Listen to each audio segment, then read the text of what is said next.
एक दौर था जब बहुजन समाज को पैरों तले कुचला जाता था और एक उफ की आवाज़ भी नहीं आती थी। रेप जैसी विभत्स घटनाएं भी गांव में दबकर रह जाती थी, लेकिन अब समय आ गया है कि बाबा साहब का संविधान की वजह से अब देश भर में बहुजन समाज एकजुट हो रहा है। हाथरस मामले को लेकर देश भर में गुस्सा और नफरत है, लोगों में सरकार से गुस्सा है और इन हैवानों से नफरत है। वहीं जातिवाद भी अपने चरम पर बढ़ता जा रहा है। मेरे साथ SC/ST एसोसिएशन, जो सबसे बड़ा भारत में जो धारा है, जो जो सरकारी कर्मचारी का संगठन है, उसके संघों के महासंघ के जो प्रधान महासचिव है KP चौधरी मेरे साथ हैं। नेशनल दस्तक पर आप इनसे लगातार रूबरू होते हैं। आज बात करेंगे कि क्या अब बहुजन समाज अब अत्याचार सहने के लिए तैयार नहीं और आगे का क्या रोड मैप होगा। तो सर, क्या लग रहा है अब आगे का क्या रोड मैप? कि जिस तरह के हालात देश में पैदा हुए हैं, ऐसे हालात कभी पहले देखने को नहीं मिले। ये बड़ा दुर्भाग्यपूर्ण सिचुएशन है, बहुत दुर्भाग्यपूर्ण है।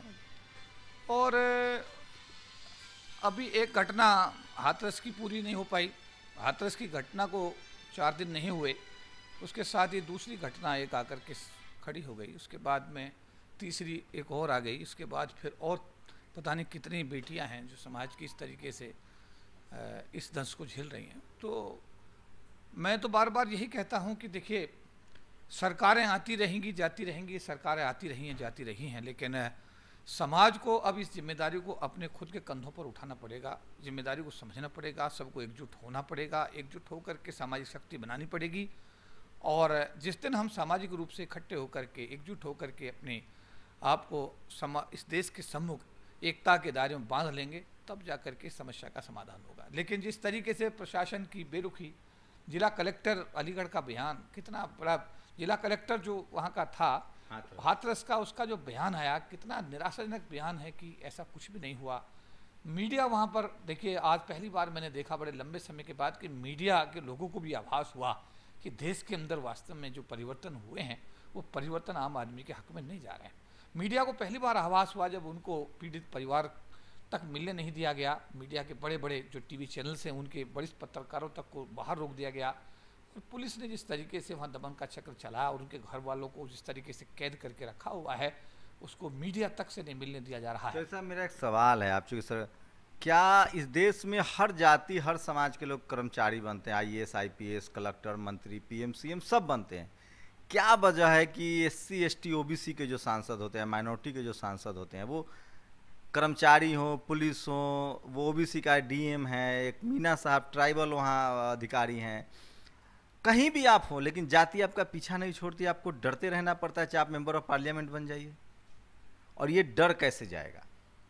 ये डर तो देखिए ऐसा है कि ये जो आर्टिफिशियल चीज़ें हैं, इनमें बेसिक चेंजेस लाने पड़ेंगे। इसके लिए बाबा साहब अम्बेडकर ने पेट एक बहाना है कि पेट हमारा है इसलिए हम डर रहे हैं, परिवार पालना है, या ये मनोवैज्ञानिक साइकोलॉजिकल अंदर की कमजोरी है? ऐसा कुछ भी नहीं है। मैं एक भारतीय जीवन बीमा निगम में एक अधिकारी भी हूँ, LIC जो एसोसिएशन है उसका राष्ट्रीय प्रधान महासचिव भी हूँ।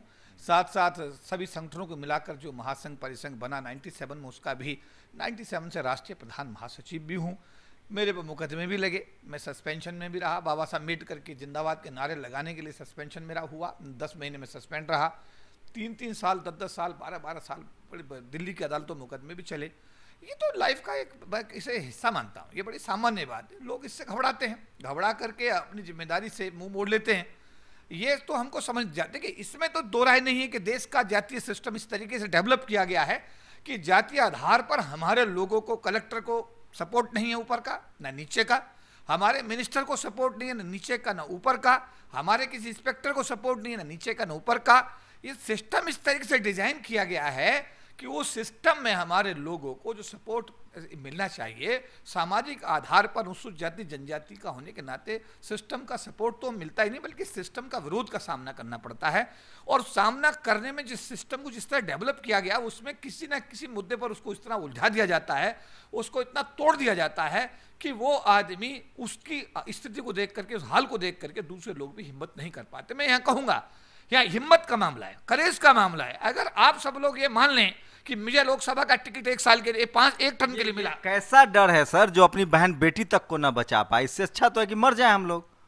अगर डॉक्टर अंबेडकर ने यही सोच लिया होता, फुले पेरियार अंबेडकर ने भी यही सोच लिया होता, बारी तो सबकी मुझे आएगी। ऐसा लगता है कि शायद ये जो अब इस जो सामाजिक हालात इस देश के अंदर इस तरीके से पैदा हुए हैं, वो हालात तो इसलिए इस तरफ इशारा कर रहे हैं जो अभी आपने कहा कि अब ये लोकसभा के एमपी का मोह छोड़ना पड़ेगा सबको, मिनिस्टर बनने का मोह छोड़ना पड़ेगा आप सबको।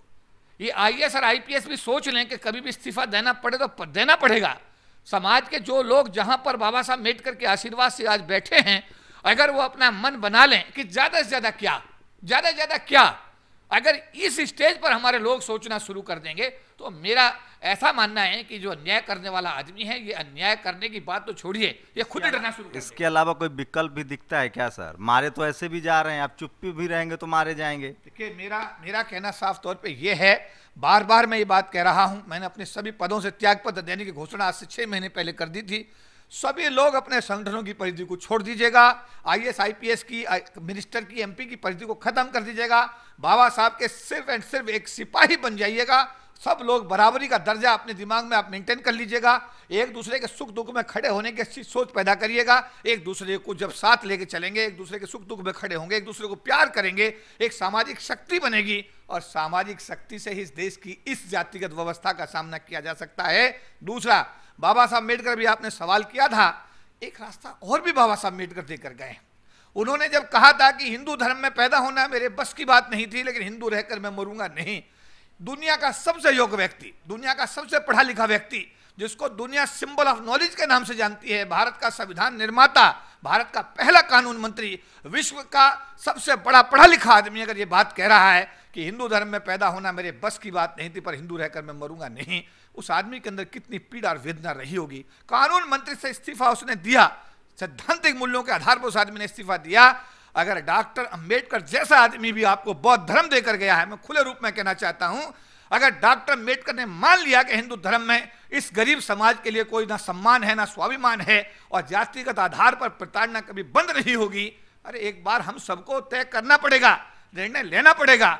जिस दिन हम लोग बाबा साहब के दिए हुए आरक्षण के साथ साथ उनके दिए बौद्ध धर्म को सारे लोग स्वीकार करेंगे, उस दिन इस देश में हमारे समाज का एक नया सवेरा होगा और जातिगत आधार पर जो प्रताड़ना रोज की जा रही है उसे करने की बात तो छोड़ दीजिएगा। जो आदमी करने की सोच रखते हैं उनकी सोच भी बदल जाएगी और उनको हो सकता है कि अपनी सोच पर आगे आने वाले समय में एक पछतावा भी हो। एक बताइए, एक ऐसा ताकतवर समाज जो हल जोतता है, मजदूरी करता है, बिल्डिंगें बनाता है, तमाम बड़े बड़े पदों पर बैठा है, संख्या जिसकी इतनी ज़्यादा है, एक सिर्फ साइकोलॉजिकल डर है सर, जिस डर से आप निकल के तमाम नौकरी करते हुए आंदोलन चला रहे हैं, बात कर रहे हैं, एक साइकोलॉजिकल डर बैठा हुआ है। निश्चित रूप से मैं इसको भी एलैबोरेट करना चाहता हूं।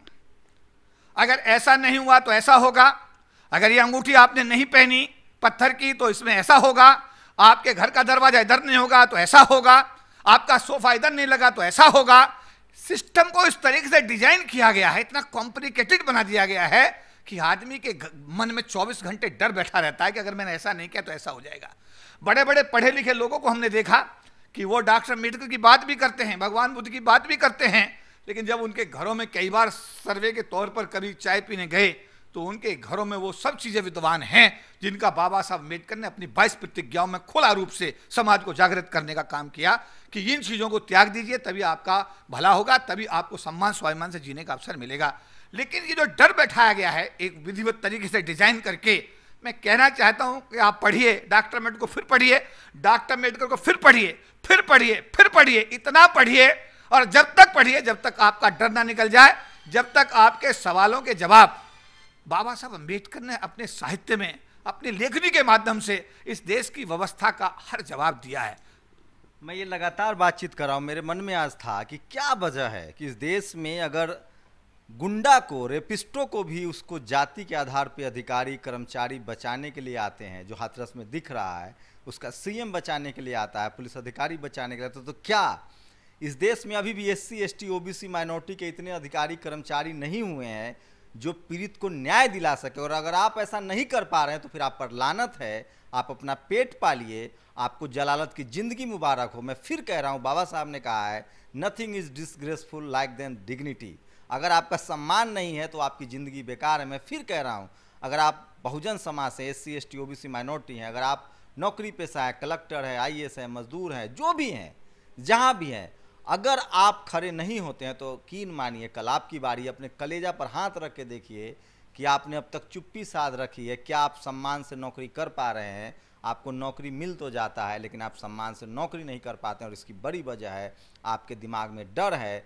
जब कोई अत्याचारी को बचा सकता है जाति के आधार पर, आप अत्याचार के खिलाफ भी जाति के आधार पर खड़े नहीं हो सकते हैं, तो फिर ये अत्याचार झेलने के लिए आपकी आने वाली नस्लों को भी तैयार रहना होगा।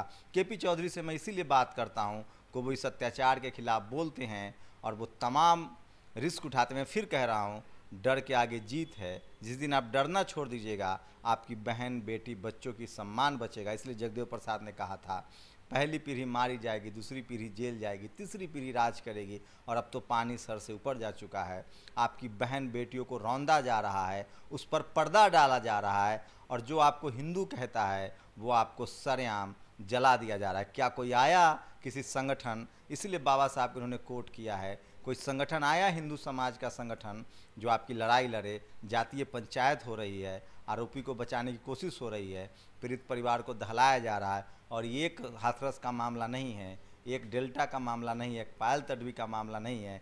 जाति के आधार पर इस देश में सदियों से ये होता रहा। वक्त है कि एक मजबूत भारत के लिए, एक यूनाइट भारत के लिए, एक प्रोग्रेसिव भारत के लिए, एक विकसित भारत के लिए इस देश के हर नागरिक को अगर बराबर का अधिकार न मिले, बराबर का सम्मान न मिले, तो देश कैसे आगे बढ़ेगा? आप लोग तय कीजिए, क्या आप अपने डर से बाहर निकलने के लिए तैयार हैं या तिल तिल कर मरने के लिए तैयार हैं? पाला आप, पूरा गेंद आपके पाले में है, आपको तय करना है। आप एमएलए हो, एमपी हो, मुख्यमंत्री हो, सीएम हो, पीएम हो या सफाई कर्मचारी हो। फिलहाल इस समय सफाई कर्मचारियों ने तय कर लिया है कि वो इसके आगे नहीं झुकेंगे, और उन्होंने आगरा से लेकर लखनऊ से लेकर पूरे देश में कचरा फेंकना शुरू कर दिया। शुक्रिया सर हमसे बात करने के लिए। जी, जय भीम नवोदय। कैमरामैन तारा दत्त के साथ शंभू कुमार सिंह, नेशनल दस्तक, दिल्ली। नेशनल दस्तक की आपसे गुजारिश है कि अगर इसको बचाना चाहते हैं तो नेशनल दस्तक को सब्सक्राइब करने के लिए रेड कलर के सब्सक्राइब बटन को दबाएं, फिर बेल आइकन की घंटी दबाएं। नेशनल दस्तक को बचाने के लिए बहुत जरूरी है कि हर खबर को शेयर करें, लाइक करें, कमेंट जरूर करें।